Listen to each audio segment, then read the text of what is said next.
रामचरितमानस की रहस्यमयी कथा। जब प्रभु राम ने कौए को दिया ऐसा दंड कि तीनों लोग कांप उठे।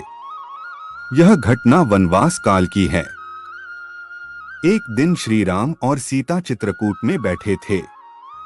वातावरण शांत था।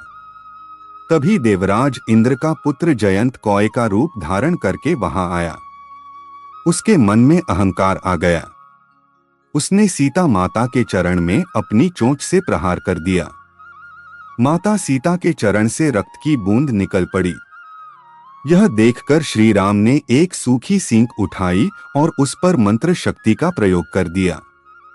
देखते ही देखते वह साधारण सींग ब्रह्मास्त्र के समान बन गई और कौए के पीछे दौड़ पड़ी। जयंत भयभीत हो गया। वह स्वर्ग गया, इंद्र के पास गया, ब्रह्मा जी के पास गया, देवताओं के पास गया, लेकिन कोई भी उसे उस दिव्य अस्त्र से नहीं बचा सका।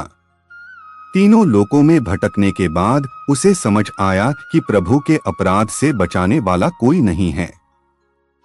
अंततः वह श्री राम के चरणों में गिर पड़ा और क्षमा मांगने लगा। भगवान राम दयालु थे।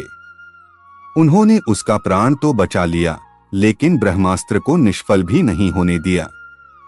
अस्त्र ने जयंत की एक आंख नष्ट कर दी। तभी से कहा जाता है कि कौए की दृष्टि में वही दोष आ गया। जयंत ने हाथ जोड़कर कहा, प्रभु, आज मुझे ज्ञात हुआ कि आपकी शक्ति और करुणा दोनों अनंत हैं। कथा की सीख। भगवान अत्यंत दयालु हैं, लेकिन अहंकार और अपराध का फल अवश्य मिलता है। प्रभु की शरण में आने पर बड़े से बड़ा अपराधी भी क्षमा पा सकता है। किसी भी भक्त या धर्मात्मा का अपमान कभी नहीं करना चाहिए।